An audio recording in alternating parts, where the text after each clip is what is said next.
Welcome to American Architecture Now. I'm Barbara Lee Diamonstein, and our guest this evening is Cesar Pelli. A native of Argentina, Mr. Pelli came to this country for 9 months on an Institute of International Education scholarship.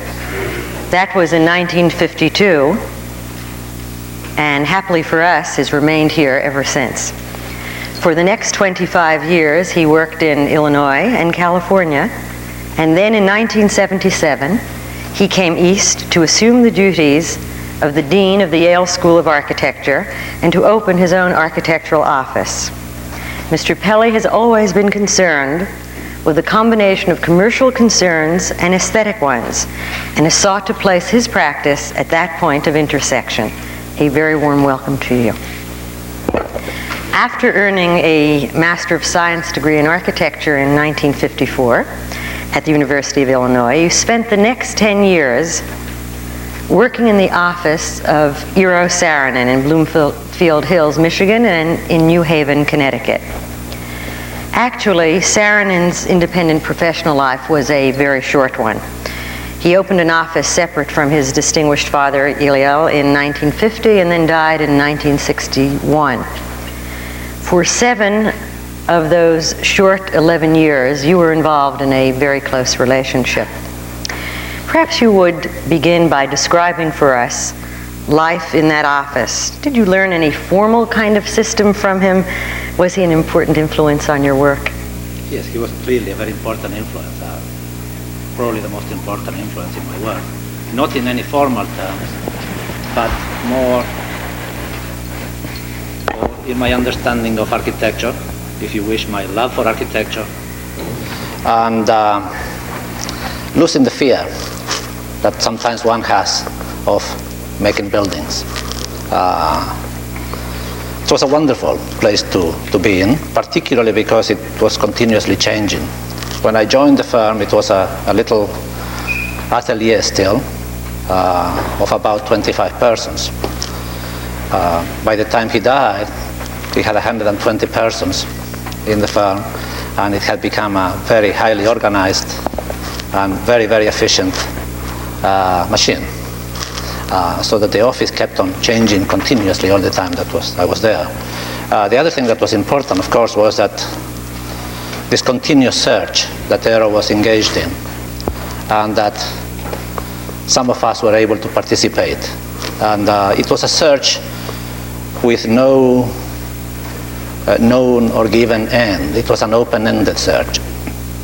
He was not selling a style or an attitude or even a personal philosophy, which allowed us, each one of us that was able to collaborate with him, to conduct our own private search at the same time, for our own ideas, our own forms, our own way of doing architecture. In that way, it was an extraordinarily good place to have one apprenticeship. You've compared the office more, this 1950s office, to a 1970s office. What do you mean when you say that? Well, the office was really very much of a 1970s office towards the end. I think there was no office of that type at that time that was so efficiently run, which is what most offices have become today. He had an extraordinarily good sense for, and he actually had a tremendous sense of responsibility. This was at the basis of Eero's attitude towards architecture. And he felt that he was engaged to perform a very important service. And the delivery of that service was preeminent in his mind. And I think most of us that have worked with him, we have all acquired the same sense of responsibility and the same feeling that the primary responsibility is the delivery of a service, a very important, difficult service. All of the buildings which he considered important were built or finished after he died, except for the General Motors project. In the case of the CBS headquarters building, from what I have been given to understand, he died within a week after the gray granite was selected. How does that work? Who was responsible for not only the completion, but in some instances in that building, the initiation of the project? Kevin Roach. for the last 4 or 5 years of Eero's life, Kevin Roach had moved into a very special position within the firm, that he worked very closely with Eero in all projects. Kevin did not run any one project of his own like other project designers did, but he participated in all projects. Therefore, he was very deeply involved in the process of design with Eero from the beginning. And he clearly understood Eero's intentions completely and would carry through and finish a design by Eero as if Eero would have been alive. Among your responsibilities there, you were the project director for both the TWA terminal at JFK International Airport and the Vivian Beaumont Theater at Lincoln Center for the Performing Arts. Two highly acclaimed and highly controversial buildings as well. Can you tell us something about those commissions and the evolution of the design and your role in them? Actually, in both of those projects, although I was project designer, I shared that position with 2 other designers in the firm. I got involved in both projects halfway through their development. In TWA, I got involved in the project after the basic partie had been established, but not the formal development or the formal vocabulary. And with the Vivian Beaumont Talent Theatre, after the exterior had been designed, but before the house got developed, and I developed the interior of the house. The project, I did a few other projects, that I ran more on from the beginning to end. When I ran, I ran them for Eero. Eero was the architect. Were the two colleges for Yale University, Stiles and Morse colleges. With those, I was involved for about 3 years. Let's come back to the theater for a moment. When you worked on that interior, was Joe Malziner involved with you at that point? That's correct. I used to work with Hugh Hardy. That was going to be the next question. Yes, because Hugh at that time was working with Joe Malziner. And since then, we have remained friends. It's obvious that Saarinen tried to enrich the vocabulary of architecture, but he did it in a way that he knew would often bring criticism. For example, the shape of an airline terminal that obviously had a bird-like form. What did you think of you and the people within that office think of the evolution of that kind of design? The Eero's design process was as criticized within the office as he was outside the office. The criticism was rather free and open. Which actually, looking back, I think that was extremely healthy. He had and actually contributed to clear certain things and to demystify Eero. Eero was always a man, a very good architect that we all respected, but he was always a man. He was never a god. What does that mean? He was no god or genius or guru. He was a man, a very good man. And I think that was extraordinarily healthy, and I think that probably is one of the reasons why so many of the designers that worked with him, which were really very few. So many of them have become so well known. There are more than 20 people in that office. That is correct. There were about 20, through his life, there must have been about 20 designers that worked closely with him, were given positions of sufficient responsibility. Can you tell us who some of them were, including yourself? Sure. Kevin Roach, of course. Bob Venturi, Warren Plattner,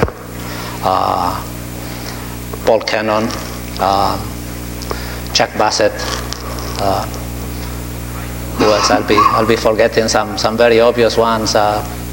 Probably, and they will be calling me on the phone after. We'll give you a chance to correct it and amend it. There were Tony Lumsden. Saarinen spoke often, and you've said this, of decoration, which he thought was necessary and inevitable. When you speak of the Stiles and Morse colleges at Yale that you were so profoundly involved in, how well do you think the ornamentation there has stood up? He not always spoke of ornamentation.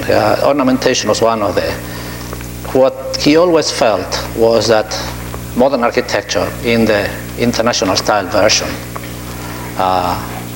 was lacking something that today we would call its semantic content or the ability to communicate.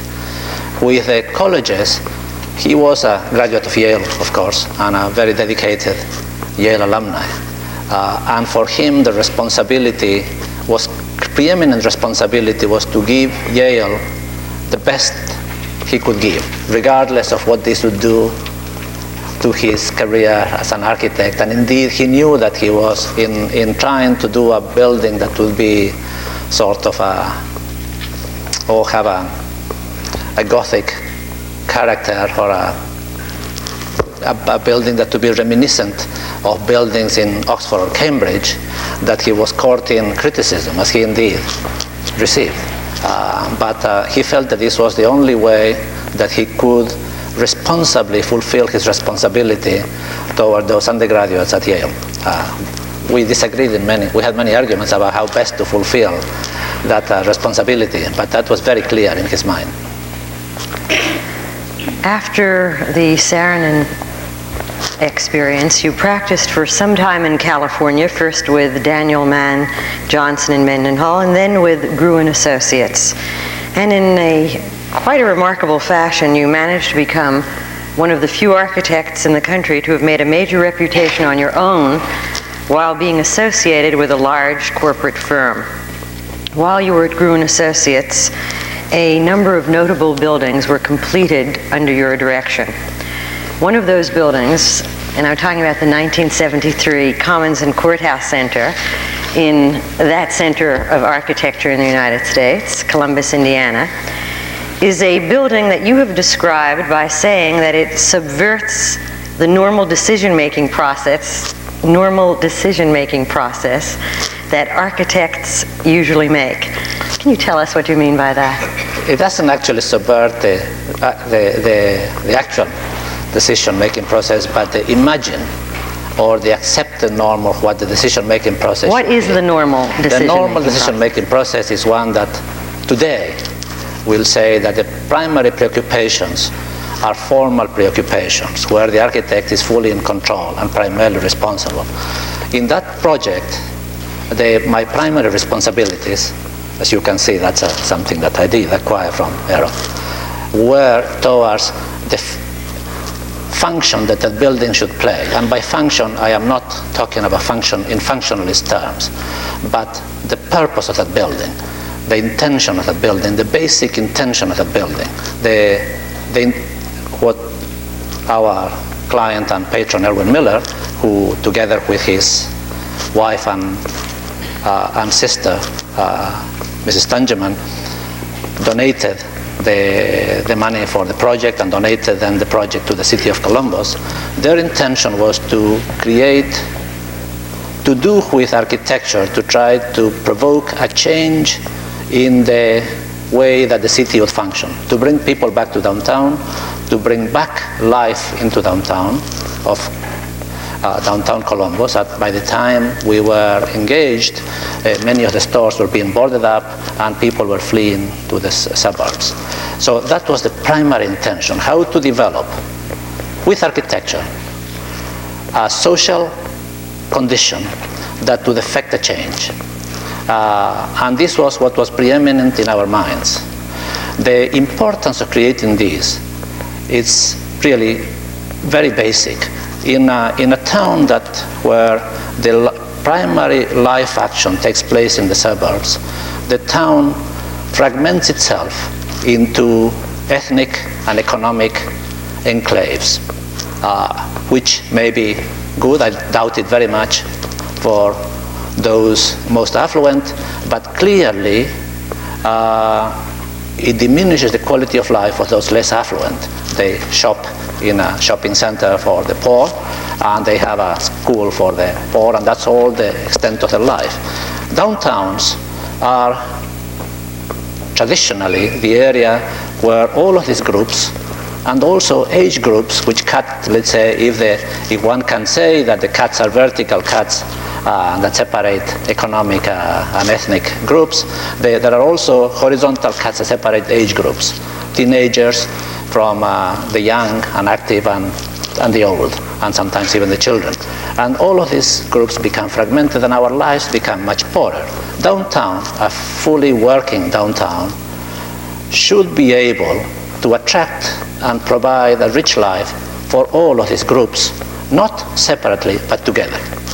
This was the primary intention. Now, this is very difficult to do with architecture, because architecture is not a social mechanism per se. Architecture or a building like that is really like building an instrument. The instrument still has to be played. No instrument, no violin, no piano produces music by itself, even if it's a Stradivarius. You still need a good violinist. Now, in this project, the challenge was that we were building this attraction, this magnet, this place that was going to promote life for a town of 30,000 people. That is, none of the devices that one can use in a large city where you create an excitement, that means you bring people out of their home for something unusual, would work there, because one gets very tired of unusual things. One gets very tired of things that are exciting. What you need is something that will be that will give you life and that will recharge you in a day-to-day basis. Well, how did you choose to solve that in this small town, in terms of the scale, in terms of a magnet for continuing interest, and both outside and inside that center? Therefore, the important thing was to create an element that would allow for that to be attractive to people to enjoy the space alone, in small groups, in larger groups, or in very large groups up to about 1,500 people. We proposed not only a building, but we proposed a way of running it, and we thought that if the space was well run, that they could have one event a year. Maybe, if they were very good, that they would have a few extra events for special festivities, 15, 16 events a year. They have been having for the last 4 or 5 years 270, 280, 290 events every year. These events are self-started. They are not promoted by the center. Most of these are self-started by groups that pre-existed, but primarily by ad hoc groups. Everything that happens in Columbus now that has a public nature takes place at the Commons. And people go there to read the paper, to play chess, to meet friends, to do business, and to do a great number of activities. The activities I just covered the whole spectrum of things that you know, and many that I didn't imagine existed. Did you ever expect to unleash what you had with that design? We hoped that this would work very well, but we did not expect it to work as well. Now, the principle that we used was a very simple one, was an accumulation of small moves. And therefore, whenever there was something else that we could add that would increase the intensity or the quality of the life in that space, we did it even if we had to sacrifice things, some aesthetical parts of the building. For example, the building was under construction when they told us that they had finally convinced a movie company to put 2 movie houses in the center, which we had given up months before. This meant an intrusion in an already designed building that ruined considerably, distorted one of our elevations.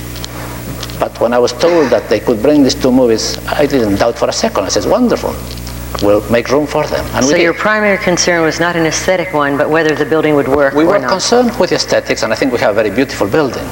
A building that it's part of town. It has the scale of the town, but it looks radically different. That means it's not one of the other buildings. It's a very special building. It's a unique building. This is the building of everybody in town. Particularly in that part of town. In that part of town. And the building there, has that quality. That is what I said. The process is one that, in the terms, for example, of all of the people that you have had in this program, because I had discussions about this building with many of them, the process is subverted. It's not the process that we expect. I think aesthetically the building is highly resolved, but the aesthetical resolutions follow the primary concerns, the primary intentions, which in that particular building are extreme. See, because we were creating a new type. One of the problems I have with that building is that I cannot call it anything. It's not a something, because there is no other space like this anywhere. It is a unique thing. Now, it should be a prototype for other buildings because it works. there are many of the interventions that have taken place in our urban centers, particularly decaying urban centers, very few have succeeded. The record of intervention in decaying urban centers by planners and urban designers has been rather dismal. This is a fantastic success, and it should really be a prototype, but it has no generic name at this moment. So far it's just the commons of Columbus. Do you imagine it being replicated or adapted elsewhere? It could not be replicated identically because this building has been extremely careful, tailored for Columbus, but the principles could be used, and I think the basic intentions, the basic ideas are applicable to a number of other cities. When you talked about Saarinen, you said that he was never a local architect, that he didn't feel ties to a specific locale or to a landscape or to a light that many other architects talk about. He was born in Finland, and you say he had the characteristics of immigrants who come to this country young. And that is the permeability to the American experience that makes them, in some cases, more American than the Americans. Obviously, your story of Columbus, Indiana brings that very much to mind. Would that be an accurate description of your assimilation as well? Yes, yes. It's different because the Eero had still, his Finnish roots were more important architecturally than my Argentinian roots, because his father was a very good architect with a rather successful practice in Finland before Ilja Saarinen, before Ilja moved to America, and part of a circle of artists and architects in Finland that Eero knew well before coming to America. So his Finnish, and the fact that there were other important Finnish architects like Alvar Aalto, of course, was a very important consideration for Eero. So, all cases are different, but within the terms of your words, I think it is accurate, yes. I'm really thinking of your own identification. In that case, yes. Sometimes I feel that I'm more American than Americans are, yes. You practiced for years on the West Coast and then burst onto the East Coast architectural scene in a rather spectacular way. First by becoming Dean of the Yale School of Architecture, and second by winning the commission to design the expansion of the Museum of Modern Art. Before we discuss the specifics of those projects, can you say a word about the difference between East Coast architectural practice and the West Coast? Well, there are really many differences within the same country, of course. So the differences are within that context of a basic similarity. The differences are in the cultural environment. Particularly in the years that I was practicing in the West Coast, I must say, is changing rapidly in the last 5 years or so. One worked in an architecturally cultural vacuum, which I must say, for me, it was very good. It was very, very healthy. It's also what I wanted. When I left the office of Eero Saarinen and I was put in charge of the design department at the MJM or DEMGIM, for about 2 years I didn't look at an architectural magazine or read an architectural book. Is that a relief? No, I needed to do that. It was a natural reaction. I needed to be dealing with the act of making buildings directly. So this cultural vacuum, in architecture, in a way, was an extension of the same consideration, so that I really felt that I had to be free to make my own mistakes, which I did. In the East Coast, the cultural density is much higher. It's impossible to proceed freely to make your own mistakes. Your mistakes are being pointed to you way ahead of time, and also before they've even occurred in some instances. That is correct. So therefore, it's quite different. For different personalities, the effect is it's much different. Now, it was very good for me, as I said, after having been with somebody like Saarinen for 10 years. But eventually, there is a limit in what you can do working only with yourself. And therefore, at that point, you need, if one wants to keep on sharpening one's own perceptions and processes, the level of critical exchange has to be higher. The intensity is higher here. Therefore, the pressures force you to hone your own attitudes, thoughts, ideas, and sensitivities to a much, much sharper edge. At that time, I was just more concerned with making some sort of a blade. And so the change for me at this moment in my career has been just very, very good. The perfect timing. It's I have been very fortunate, very lucky. You are now the Dean of the Architecture School at Yale and followed another West Coast architect, Charles Moore, in that position. Has the East met the West in any significant way at Yale? No, see, I'm not a West Coast architect. I was an architect practicing in California. I'm not a Californian. I understand California. I loved it, but I was not born in California. I think I could take the best that California could give me, and I hope to be able to keep on practicing there. I have a couple of projects that I hope go ahead in Los Angeles, which will be very important to me. But I don't come to Yale as a Westerner. In the several years that you have been at Yale now, have you seen any, in the students' work, any marked changes? And what you see, does that encourage you? Students are wonderful. Students are absolutely wonderful. Right now, I think they are the best I have seen them in many, many years. It's not just Yale. I think this is a very, very good moment for architecture and for architectural education. How does that manifest itself, and how do you explain it? It manifests itself by the seriousness of their intentions, the intensity of their commitment, the quality of their work, the skills that they develop. They just draw beautifully, they design wonderful buildings, they are done very seriously, they are tremendously committed to architecture. And they work extremely hard. They work hard at their design, they work hard at their ideas, they work hard at their skills. Just wonderful. It's a marvelous experience. The changes have been also quite extraordinary. I have never been that close in education. I have always taught. I have always enjoyed teaching. I love it. I just love teaching. But I had never been that close, to any school. I had never taught full time. And the changes are extraordinary. Let's say 3 years ago, the students were just so interested in postmodernism.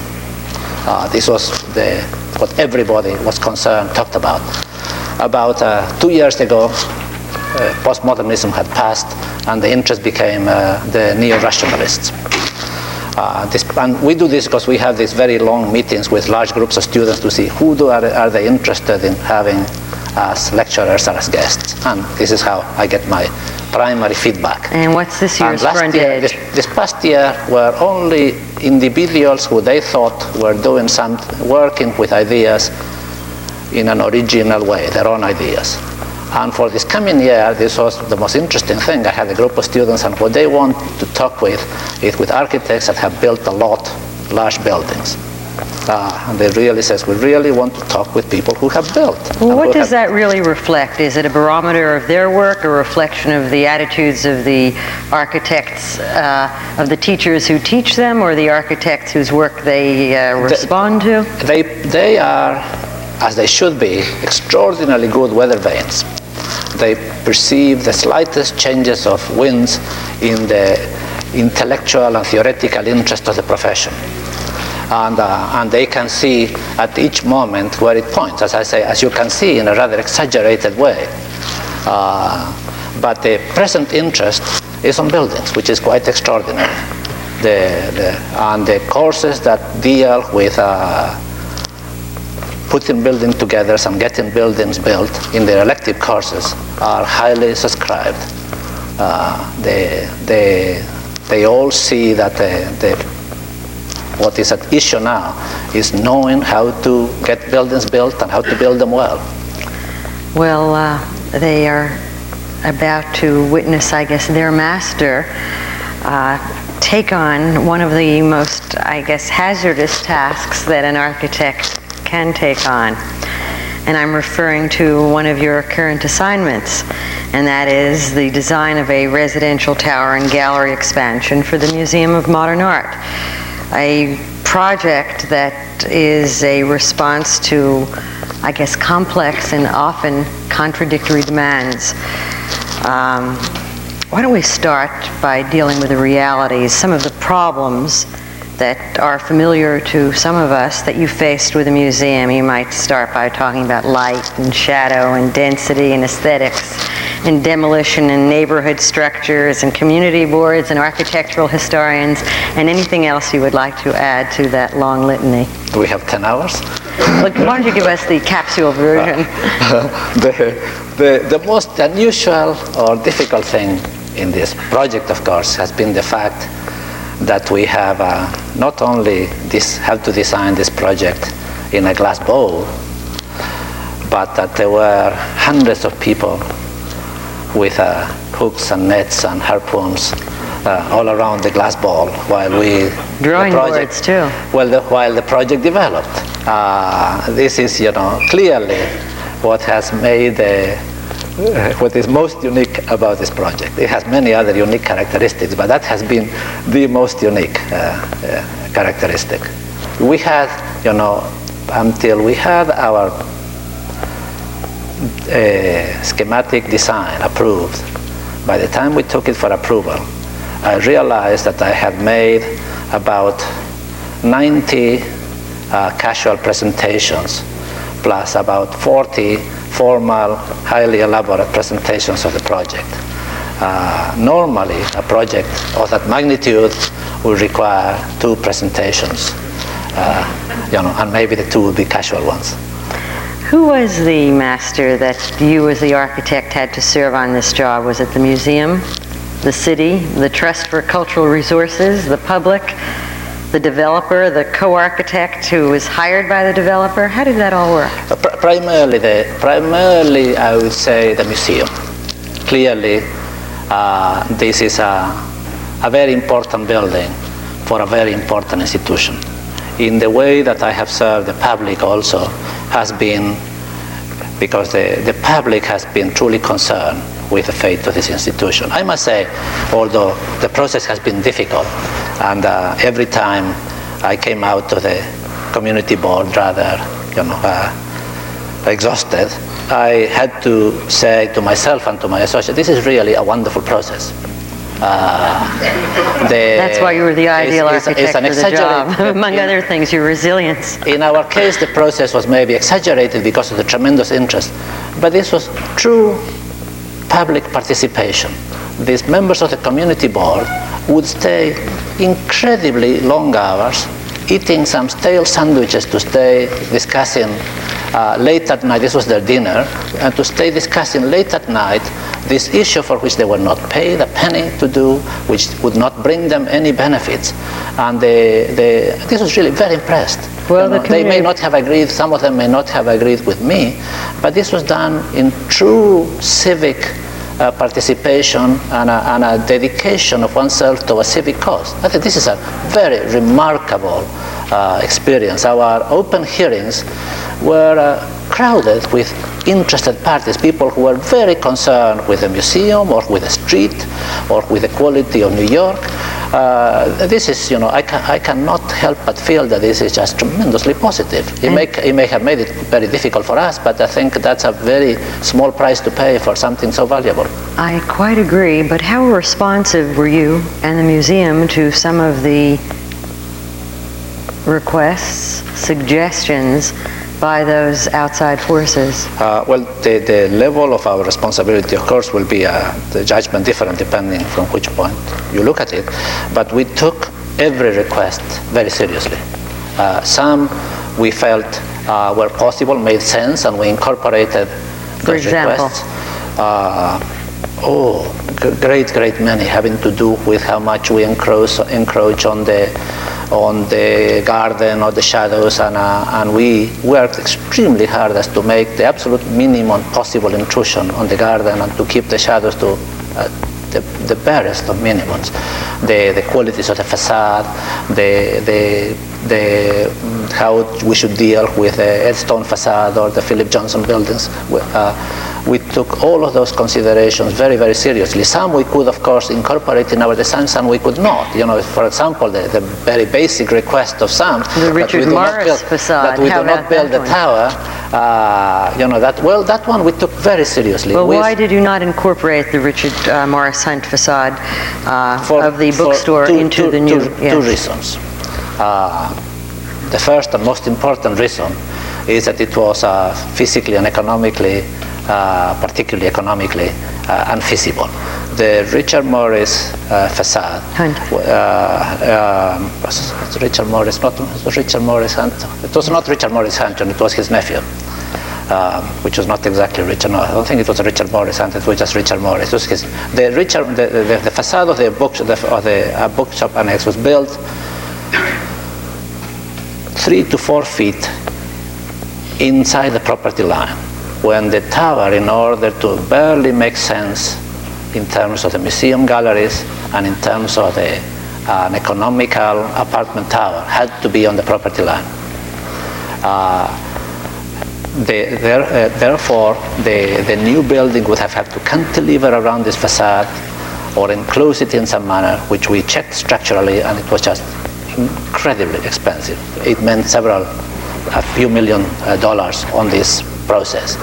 And this is one aspect of the problem. The secondary aspect of the problem was perhaps for me a more important one, a more basic one, which is aesthetical, and the attitude towards preserving buildings. When we made models about preserving the whole facade, parts of the facade, and it was always in my mind reducing a building that was quite noble and beautiful, with a mansard roof, that the mansard leaning back, and if we would have kept the mansard went back 15 feet from the property line, because the mansard, of course, leaned back. And the mansard was an architectural device, particularly to read against the sky. To suddenly put it inside the building, like if it was a brooch, it's a bit like, shrinking a head and hanging it, as inside your living room when you are trying to preserve the memory of somebody whom you love. It's not something that you do to buildings you love. It was really, for me, it was a travesty of the basic intention. It is not the proper way to preserve our buildings. I think it would have been a very misguided effort, but we took it very seriously. Although I had my apprehensions, as I said, we built careful models and we made a great number of drawings to try to preserve this facade. The point was that we did take all of these requests very seriously. We ended up agreeing or not with the request, but we took them all seriously. In the Museum of Modern Art project, you have yet another constituency to deal with. On the Board of Trustees, there are 3 very distinguished architects, each of whom have designed a number of museums themselves, one of whom is responsible for one of the facades that you are about to do away with. That you have done away with, Philip Johnson. Edward Larrabee Barnes is on the board, as is Gordon Bunshaft. And then, of course, so is Wally Harrison. And Wally Harris at 4. And yet another is Ivan Shermayev, the graphics designer, who certainly thinks like an architect and knows a great deal about architecture. And there is also Arthur Drexler. And Arthur Drexler, who is as you know, the museum's knowledgeable curator of architecture and design. How does that all work out? How do you wend your way through this complex cast of characters from within and without, and is it worth it? Oh yes, it is worth it. Clearly it's worth it. They have been wonderful, really. Philip particularly, and I say particularly because it has been, I do not know how I would have reacted in his position, where we were forced to have to tear down some of his structures. and to have to alter some others, has been extraordinarily supportive and patient and very, just taking all of this in extraordinarily good humor, just amazing. I am very, very impressed with how he was able to take all of this and to take a step back and be able to look at this objectively. And they have all been very supportive. We have had to make many presentations to them, and indeed I have listened to their suggestions with great care and taken their suggestions in very serious consideration. Are there any notable ones that you incorporated? No, we were, but we did. You're just a very good listener. No, maybe not. It's impossible to have any notable things incorporated into this project because it's a project that developed with very many small moves. Some of the more critical moves were more obvious that had to do with the relationship to the garden that we had to make by ourselves. But we were asked, for example, to study tearing down all of the facades and making a new facade. Some of the architects thought that an institution like this should have a single image and not a multiple image. Why did you conclude that a multiple image was a more successful solution? I felt because this is the reality of this museum, that it grew by stages. I think also... But it's only a partial reality if you have done away with the Johnson extension. That was never museum as such. Those were offices, so I felt that it was less critical. That was built as a temporary building. Philip himself had plans for an earlier extension west to tear the building down, and it was inevitable. But for the buildings that we kept, particularly the facade of the 1938 Philip Goodwin and Edward Durrell Stone facade, it has become, for many of us, the symbol of the Museum of Modern Art. To me, when I thought of the Museum of Modern Art, this is living in Argentina, I always thought of that facade in one of the famous photographs of 1938. I can still see it in my mind's eyes, that old photograph. And I think this is very important and very real. And that facade in our design remains as the main symbol and the main entrance of the museum.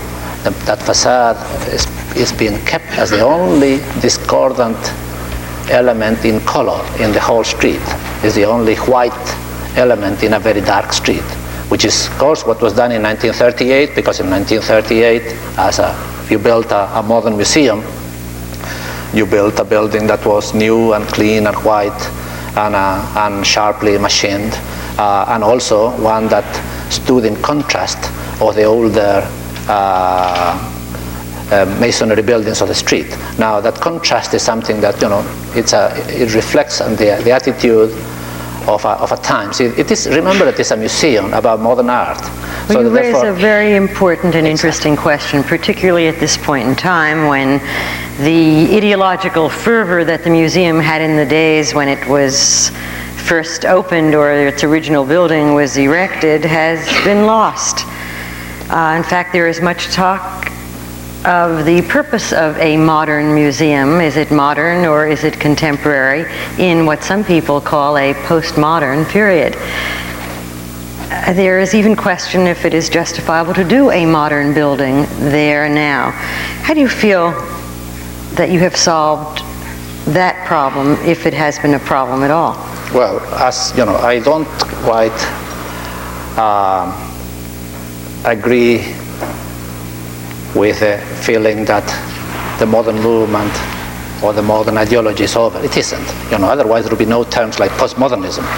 Postmodernism implies, as in terminology, that the modernism is alive and well. When you talk of post-industrialism, it doesn't mean that we go back to a pre-industrial society. When you talk of post-revolutionary, it doesn't mean that the revolution has been lost. It means that the revolution has been won. You can only have a post-revolutionary period if you won the revolution. You can only have a post-industrial period if industry has become universal. In the same way, you cannot have postmodernism if modernism is not alive and well and universal. Now, postmodernism as a small sect or school, it's another story. At that time, it's just a label for a small group of people working in a particular way. But in the larger meaning, the meaning is very simple. It reinforces the validity of the main movement of which they are an offshoot. In this postmodern debate, some of which goes on with the great animation on your campus, where is your voice on that spectrum? Well, in school, we have a very strongly a pluralist school.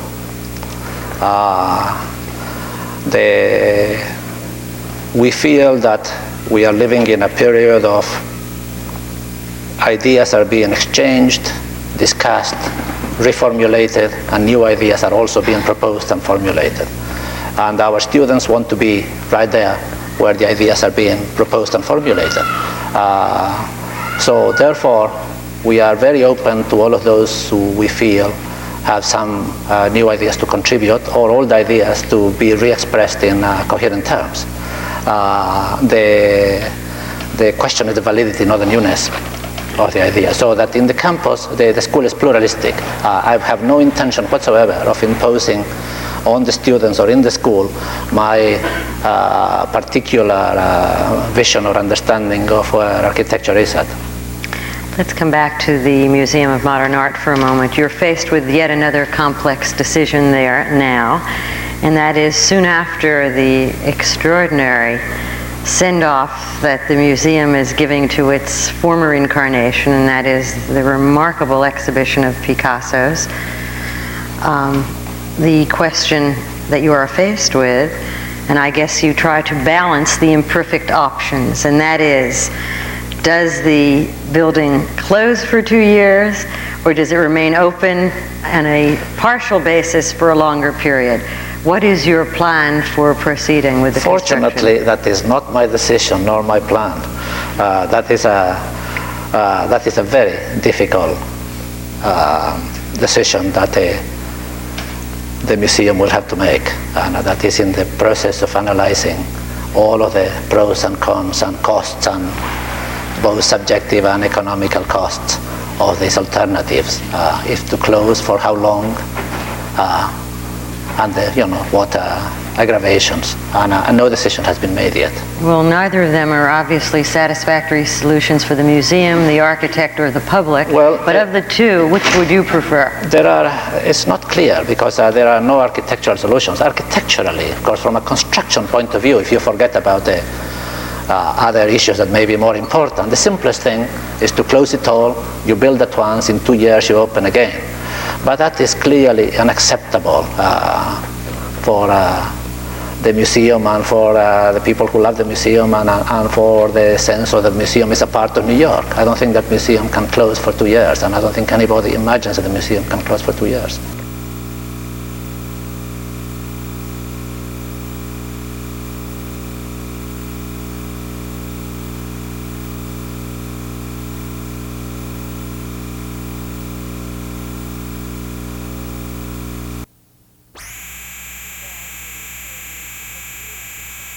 How involved were the curators and heads of department in terms of interior design and space for their department? Very involved in terms of determining their needs, the quality of their spaces, and their requirements. And did the Department of Architecture and Design, in their singular role, have a special role in the design? No, only because within the structure of our services to the museum, the galleries the galleries are being designed to suit the needs and understandings of what the gallery should be, of the curators and the museum as such. So in the case of the Department of Architecture and Design of Arthur Drexler, Arthur is designing his own spaces.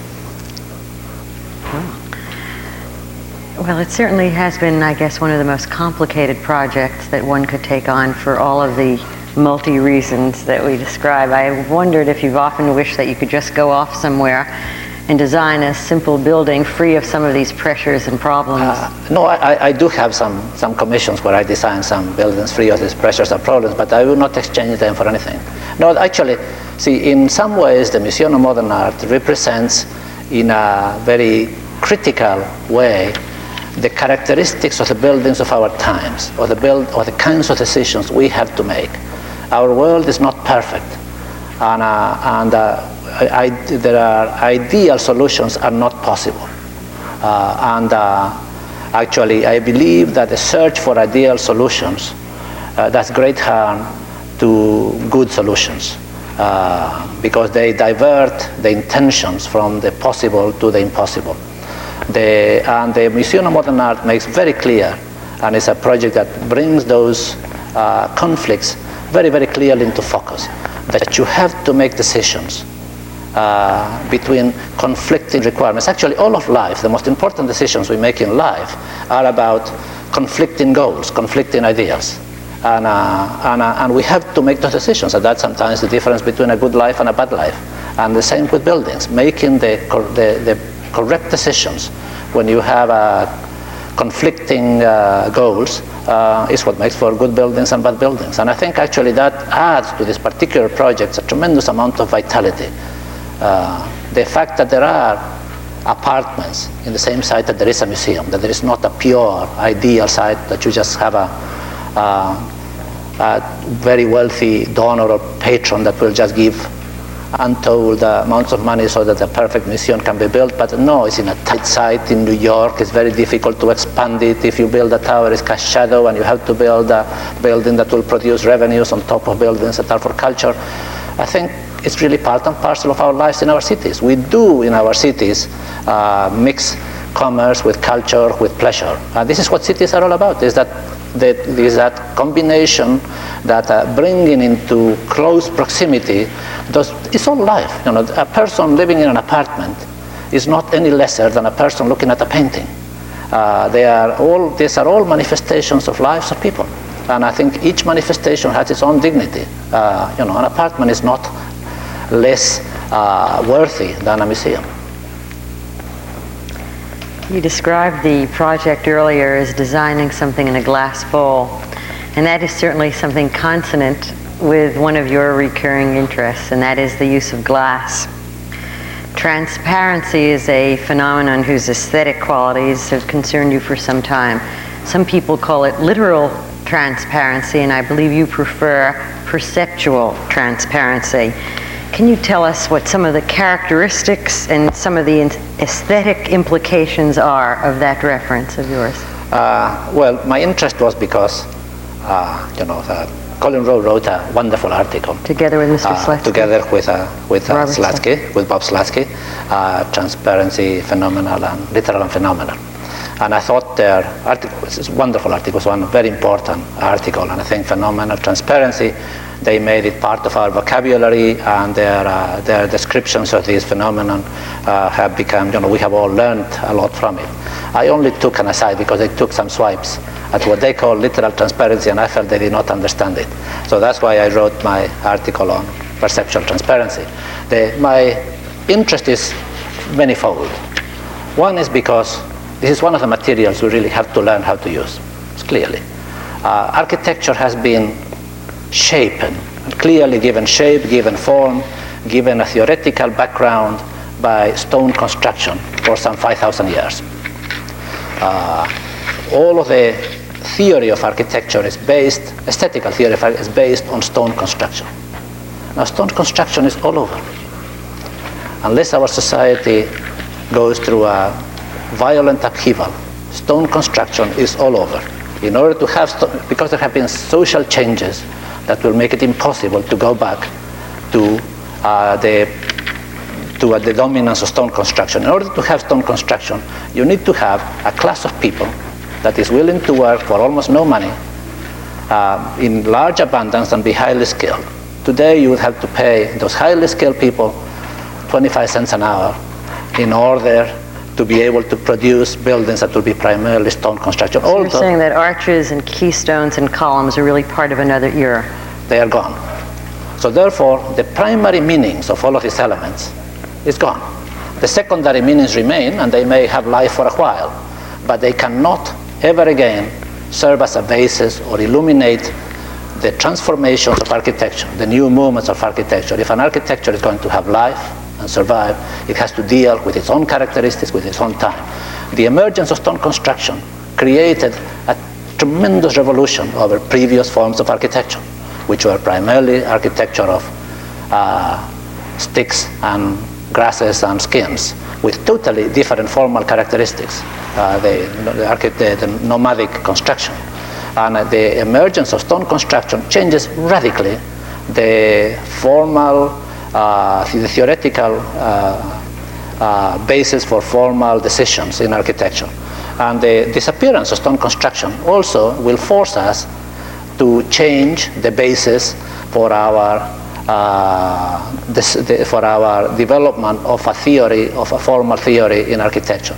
It's very new, therefore we are still a bit lost, but we have to deal with these new materials and the new qualities, and there are some wonderful things if you look at the positive side. And I have to look at the positive side. See, I'm an architect that builds, therefore I'm an optimist. Being an optimist is a required quality for anybody who wants to build, because construction is an act of optimism, it's an act of faith in the future. I guess it's like having a good voice if you want to be a singer, or or a good coordination if you want to be a good athlete or sportsman. And so optimism is a required quality. And looking at the good side, there are glass, for example, is a material that is fragile. Now, fragility, it's a quality that Western architecture has never dealt with. Western architecture has put its formal heart primarily in permanence, durability. It comes from the desire that we have to build monuments, to try to cheat death, to live beyond our own lives. And in order to do so, the only way to do it is with materials that are also dead, stone, so that they will remain. They will survive for some centuries, the ravages of time. Now, in the other hand, when we appreciate beauty that touches us most intimately, are usually the most ephemeral and fragile of things, those that touch us the deepest. Flower in springtime, sunset, the beauty of a person that we know is going to change and fade. Those are the things that they really touch us the deepest. So an architecture that depends for its expressive qualities in fragility has all of the potentials of being a richer architecture, more like our lives, than an architecture that depends on permanence and the qualities of death. There are examples of how, now, fragility doesn't mean that it has to last for a very short time. All it means is that it requires a commitment of the living to make it remain. The Temple of Ise in Japan is my best example. The Temple of Ise in Japan is built of wood and grass, and it has a very short life. It's a fragile architecture. So therefore, every 20 years is torn down, and the new one is built next to it. And so it has remained for close to 2,000 years, practically unchanged formally, but always new and always fragile. Now, it remains in better shape than any of our 2,000-year-old monuments in Western architecture built of stone, because it requires that continuous recommitment. In the moment the Japanese do not want to maintain the temple is going to decay, rot away, and disappear. But while the commitment remains, that temple is new and fresh and alive. The same with a building that is made out of a lightweight steel structure and glass. If it ceases to be maintained, the glass will break away, the steel will rust, and the building will disappear. But while the commitment remains, and the steel structure is repainted and maintained, and the glass is replaced if it breaks, it will be also new and fresh. So there are some precedents, not direct precedents, because we are dealing with a new technological condition. Actually, our systems of production have changed radically. And if we want an architecture, not my own architecture, not my own personal architecture to please me, but if I feel, as I do, that I work within the context of a very large architecture that has centuries behind me and centuries ahead of me, then I have to be dealing with the reality of my own time. I have to make architecture, I have to make art with the materials I have, not with the materials I do not have anymore, that do not have life anymore. Stone construction is gone. Well, you have spent considerable time exploring the aesthetic possibilities of smooth surfaces. And I think we should take your own best example, certainly the most critically acclaimed, and like all such buildings, the most damned. And I am thinking of what is often referred to as the huge blue whale, the Pacific Design Center in Los Angeles. It's much bigger than anything else around it, and I guess that's one of the reasons that kind of attention has been paid to it. Can you tell us something about this building and also about your ideas of context in general? Well, it's very difficult to talk about ideas of context in New York. I'm using the Pacific Design Center as an example, because it is built in an area that has no context. Well, perhaps we should describe the Pacific Design Center and the fact, why does one choose to build a glass building that obviously uses reflective qualities of its surroundings and its context in an open space, which you have done on more than one occasion. Perhaps you could tell us. Why would one build a Pacific Design Center? Let me actually tell you why the Museum of Modern Art is glass, which is, I think, clearer and better, and we'll all understand it better. The Pacific Design Center was really a very simple problem, a very simple solution, just very beautiful, that's all. But just tell us about it for a moment. It's a building so widely known. It's a very large building. It's really a warehouse, a showroom for design showrooms, open into interior corridors. So those buildings are built all over the country, are brick boxes. Typically they are a brick box with no windows, because the back of the showrooms is the exterior of the building. So in California it's a very bad idea to build brick buildings, because during earthquakes they shake and fall down. Also they impose a heavy load on your structure, that makes it very expensive. On the other hand, a building of glass, funnily enough, works very nicely, because the glass just hangs there and shakes within its neoprene gaskets, and it has no effect on the structure. So sheathing it in glass appeared to be just a very nice and simple solution, and we could do it of a wonderful color like this deep blue, and it's really Pacific Ocean. No, just nice color. So it was really a very simple solution. But actually you like glass in many tints. I have used glass. I like the qualities of glass. For one is because, see, during my practice with DimGem and with Groen, we had many clients who came to us not seeking architecture, but just seeking a building. Therefore, they were only interested in spending the minimum possible amount of money. And I really learned to do architecture with no extra money for architecture as such. Therefore, which is the absolute minimum available to build the building. Just to give you an idea of the cost of Pacific Design Center. It is the same length as Place Beaubourg, the same width, the same height, same number of floors, same square footage, and it was built at about the same time.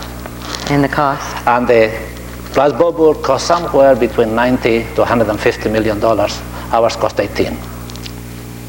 But that includes interior costs for Beaubourg as well, doesn't it? No, the 150 includes interiors. I believe the 90 does not. So, which the 90 million should be comparable, I think, to our 18. I'm not quite sure of the figures, because they have never been. Well, it's still a very dramatic comparison. You know, it's the kinds of numbers we were working with. This is very, very minimum cost. So therefore, glass is one of those materials that I discovered you can do wonderful things with for very little money. And that's how I learned to love glass. But there is no particular, and I like also glass because it has some qualities that I find quite extraordinary. It is reflective. It not only is fragile and impermanent, but the qualities of fragility and impermanence are clear in the quality of the glass itself. It's like the wings of a butterfly. They are not only fragile, but they look fragile, and its aesthetic qualities are part and parcel of that fragility. The same with glass. The aesthetic qualities of glass are part and parcel of its fragility and its ephemeral quality, that the images change, the reflections change, the color of the building changes with the color of the day. You know, the Pacific Design Center is bright blue, but towards dusk it becomes flaming red with the sunset. And you know, actually you will see the building that will go from blue to red to black in the same facade. and it's just very beautiful. I find that extraordinary. So that the building, what is also very important for me, and this is, if you wish, my existential position vis-a-vis my buildings, is that therefore I am not in complete control of the building, which I believe I should not be. I do not control the final aesthetical qualities of my buildings. The aesthetical qualities of the building only become what they are after the building is built. A model is a very vague approximation, and a drawing is almost no approximation at all. The building only becomes what it is after built. Actually, the things that we love the most are like that, like our children, or that they, if you really love them, they will be what they are themselves. You may affect their development, but they are, or if you like gardening, a plant that you really love will be what it wants to be. You can help it, but you cannot change it. And so this quality of not being able to control completely the final quality of the building is very important to me. And the changeability of the glass, the fact that I cannot reproduce it, there's no way I can reproduce it in model form. Models are useless because the qualities depend on its size. Unless I build this 500-foot long wall, 120 foot high, I don't know what it's going to look like unless I put it in the right place. If I build a So you never have a model for a building? We build models so we can study other issues. We can study. But it's really drawings that you work. But no, the drawings are very secondary. Because I cannot make drawings that will reproduce those qualities. What I depend is on my experience primarily. So the qualities are in my mind. I am guessing at what it will do. I never know what it will exactly do. And as I do not know how the Museum of Modern Art will look exactly, I really don't know. Our models are very vague approximations. And the drawings, as I said, are useless. The drawings are used to study other issues, not the final perceptual qualities of the building. In the drawings, we'll study proportions, entrances, relationship of parts, form, the same with the models. But the actual qualities of how the building will look, that building there will reflect, if you look, from Fifth Avenue, it will be reflecting CBS in the one side, and the other side it will reflect the Canada House. And if you come from 6th Avenue, it will have a totally different quality because it will be reflecting the 666 building, which is the aluminum building with the little bumps. And on the other side, it will be reflecting ABC. And if you turn a little, it will reflect the Dorset Hotel or the Warwick Hotel. So it will be reflecting either dark gray or rich dark brown of the brick, or it will reflect in the white aluminum. And those conditions are going to change the colors that we have placed in the building, and they will intermix with those colors, and there will be a new reality that I can only guess at. Now, I'm very good at guessing those things because I have done enough of these buildings, and I spend endless number of hours thinking about these issues. But I can guess very well. I can only guess. I cannot predict exactly what it will happen. Well, that guess is a very tutored one, and one that obviously reflects your view that architecture should represent today. It's all we can do, anybody. It also reflects this ongoing philosophy of yours. One of the things that you said it in another context, but it seems particularly relevant to me. You said it when you were talking about high technology, that there was no high technology in architecture. There is nothing but an expression of high technology. And you would say that the technology of today is industrial, but not all that industrialized.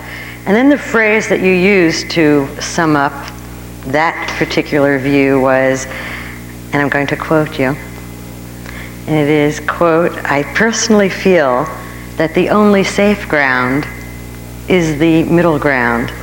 Is that a statement that you think has wider implications? No, that statement was given, of course, within I would hate to say it has wider implications. I do not know what it will lead. No, I meant it in specific today. It depends if you want to be in a safe ground. I'm not advocating safety either. I like to take my chances too. But clearly, we are in a moment into which exploration is taking place.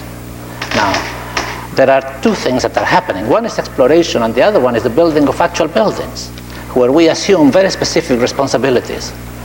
I'm always very concerned with the issue of responsibility. What is the underlying question of the architect's role and responsibility?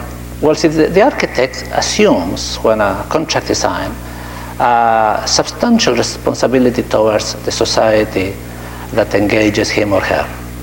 The buildings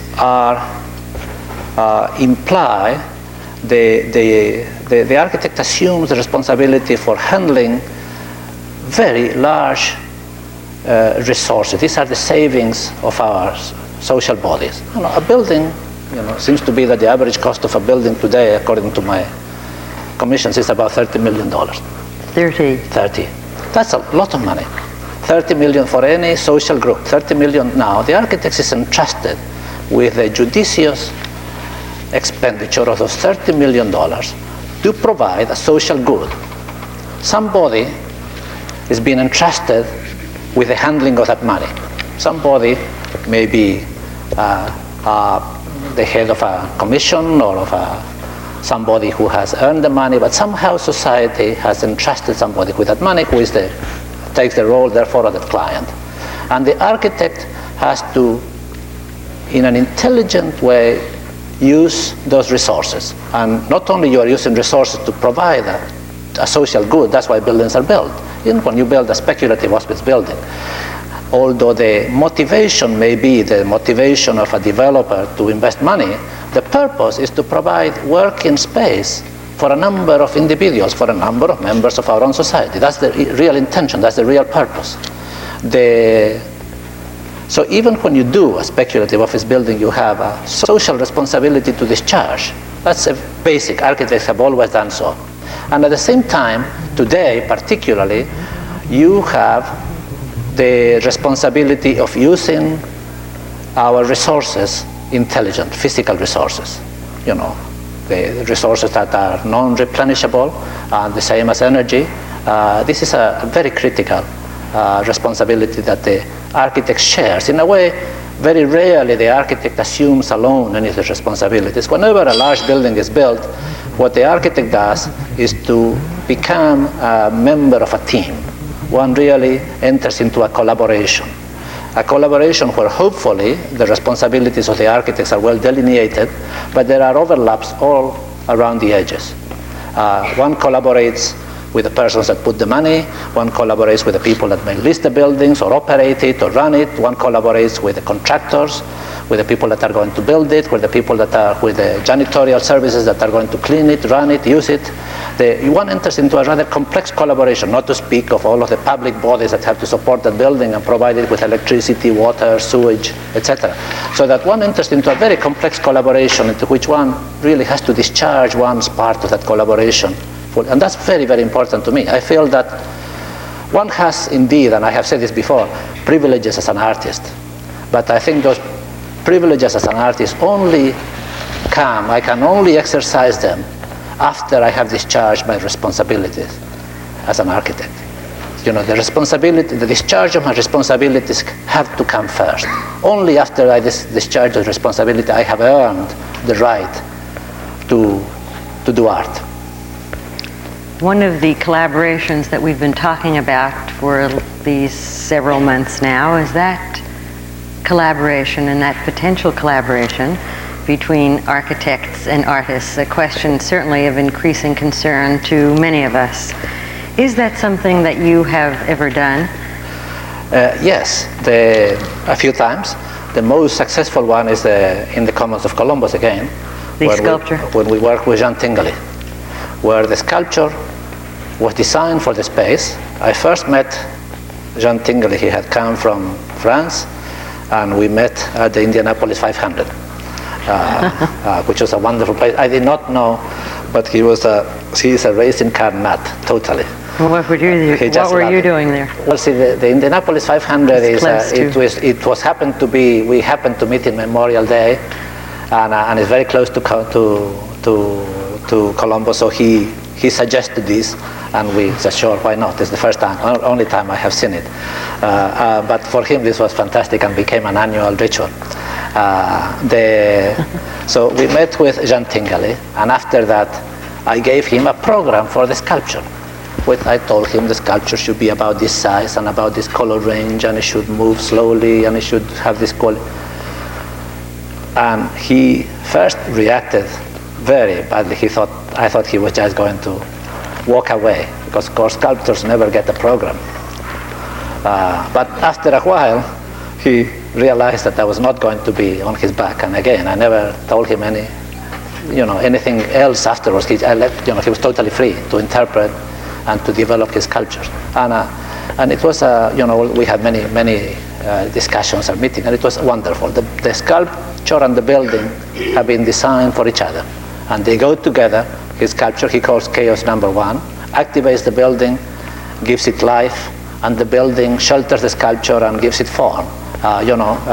This is a very old device, if you wish, that there is an element, a positive element, that has its own life inside a space, and this gives its soul and center to the space. The space comes alive, but the reality of that positive element. And this is what the sculpture does, both comes alive, not only in a spiritual, mythical sense, but it also comes alive in a physical sense, because his sculpture is really alive. When do you think collaborations are most feasible or desirable? I'm not sure I will know when. I guess it's when you have when the architects and the artists have respect for each other and for their work. I don't believe it's possible otherwise. Today, architects and artists have to come together as equals. In the Middle Ages, it was easy. You just hire the artist. Or if you were if you were Ictinos and Callicrates, you just hired the sculptors and pay them by the yard. But today, they have to come as equals. What's the most important thing that we should know about your work? You have been asking good questions. That I love to build buildings. And we loved listening to you. Cesar Pelli, American architect, philosopher, poet, thank you very much for being with us. And thank you all.